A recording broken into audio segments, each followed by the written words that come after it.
सरकार को आर्थिक भगोड़ों को भारत में स्थित संपत्तियों का जब्त करने का अधिकार भी दिया गया। मनी लॉन्ड्रिंग के कानून को भी और ज्यादा सख्त और पुख्ता बनाया गया है। भगोड़ों को पकड़ने के लिए एक विशेष ग्लोबल ऑपरेशन सेंटर स्थापित किया है। 2025 जनवरी से सितंबर तक 190 से ज्यादा रेड नोटिस इश्यू हुए हैं। कई प्रकार के बदलाव नरेंद्र मोदी जी के प्रधानमंत्री बनने के बाद हमने किए हैं।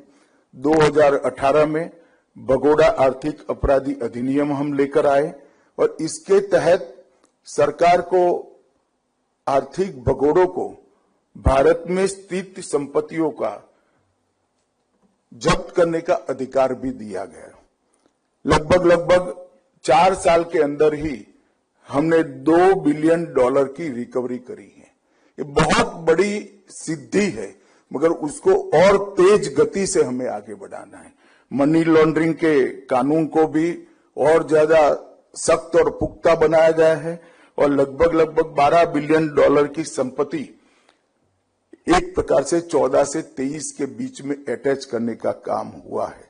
सीबीआई ने अंतर्राष्ट्रीय स्तर पर भगोड़ों को पकड़ने के लिए एक विशेष ग्लोबल ऑपरेशन सेंटर स्थापित किया है, जो दुनिया भर की पुलिस से रियल टाइम समन्वय स्थापित कर रहा है।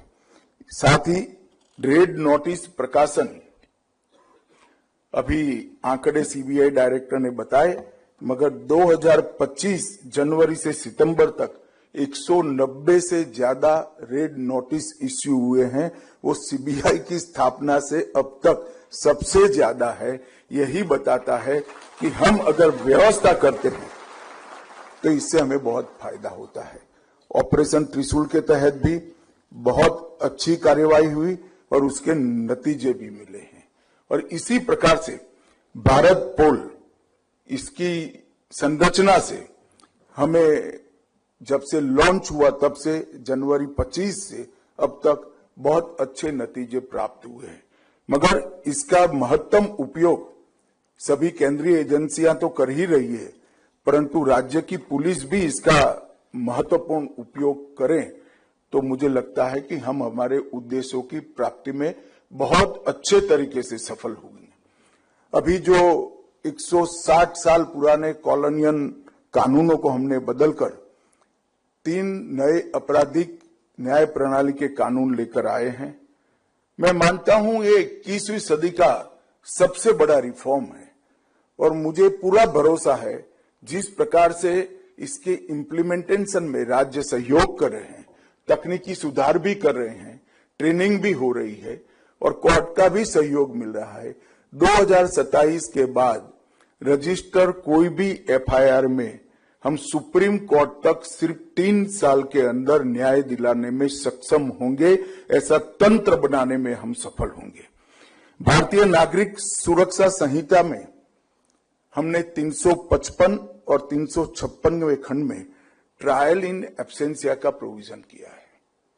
ये पहली बार आजाद भारत के बाद, भारत की आजादी के बाद कानून में इसको जगह देगी। अगर कोई भगोड़ा घोषित हो जाता है तो इसकी अनुपस्थिति में भी कोर्ट उनके बचाव का एक वकील रखकर ट्रायल चला सकता है। और हम सब समझते हैं कि एक बार वो भगोड़े से सजा याफ्ता बन जाते हैं तो इसका अंतर्राष्ट्रीय कानूनों में स्टेटस में बहुत बड़ा बदलाव आ जाता है। मेरा आग्रह है सभी राज्यों की पुलिस से कि हम भारतीय नागरिक सुरक्षा संहिता की 355 और 356वीं धारा में जो ट्रायल इन एब्सेंशिया का प्रावधान है उसका महत्तम उपयोग करें और उनकी गैर उपस्थिति में ही ट्रायल चलाई जाए। और फिर अगर वो आते हैं यहाँ पर और हाईकोर्ट के सामने उपस्थित होते हैं तो उस पर पुनर्विचारण होगा। मित्रों, आज ये जो इनिशिएटिव लिया है और ये तीनों चीजें, इसमें से जो एक्शनेबल पॉइंट्स निकलेंगे वो भारत पोल और ट्रायल इन एब्सेंशिया, ये तीनों को समायोजित कर एक ऐसा तंत्र बनाने की जरूरत है जो राज्यों की पुलिस में भी हो, केंद्र की सभी एजेंसियों में भी हो, और सीबीआई इसकी अधिकृत रूप से देखभाल करे। हमने कुछ चीजों पर इस सम्मेलन में विचार करना चाहिए, तो एक्शनेबल पॉइंट जो निकालने हैं, इसके लिए मेरे मन में कुछ सुझाव थे, मैं इस सभागार में रखना चाहता हूं। एक तो भगोड़ों के डेटाबेस को हमने बहुत अच्छे तरीके से पूरे देश की पुलिस से साझा हो, इस प्रकार का एक डेटाबेस बनाना चाहिए। किस विषय में अपराध कर वो भागा है, कहां पर स्थित है, और देश में इसका नेटवर्क क्या है, और वापस लाने की प्रक्रिया कहां पर रुकी हुई है या कहां तक पहुंची है, इसका एक बहुत साइंटिफिक डेटाबेस सभी देश की पुलिस एजेंसियों के पास रहना चाहिए।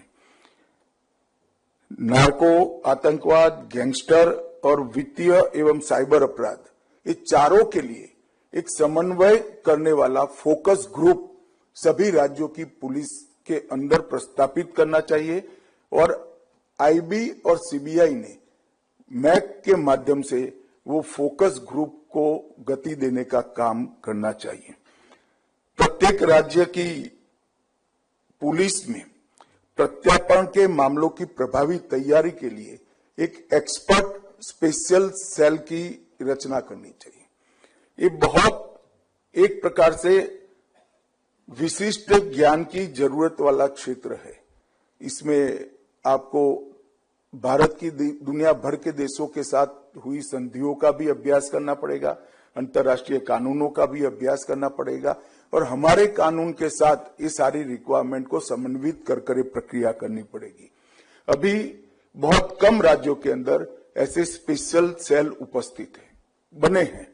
मेरा आग्रह है सभी राज्य पुलिस के मुखियाओं को कि आपके राज्य के अंदर स्पेशल सेल की निर्मित जल्द से जल्द करा देनी चाहिए, और इस सभी सेल को, स्पेशल सेल को मार्गदर्शन देने के लिए सीबीआई में भी एक प्रत्यर्पण अनुरोधों की समीक्षा के लिए समर्पित प्रकोष्ठ अलग से बनाने की जरूरत मैं देख रहा हूं।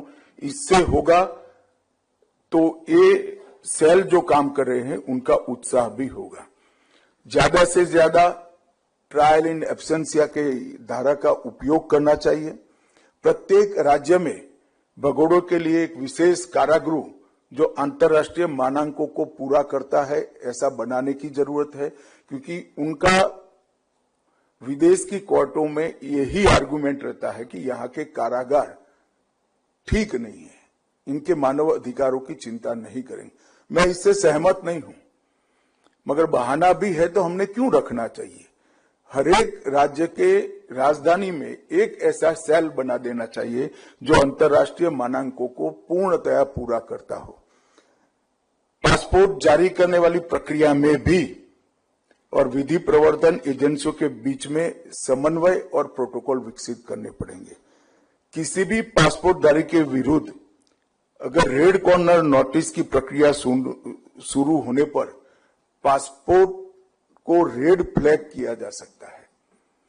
अब टेक्निक का उपयोग करके ये कोई बहुत कठिन चीज नहीं है, और जब रेड कॉर्नर नोटिस इश्यू हो जाती है तो पासपोर्ट की जब्ती या तो रद्दीकरण, पासपोर्ट को ही रद्द कर देना चाहिए, जिससे इसकी अंतर्राष्ट्रीय आवाजाही बाधित हो जाए।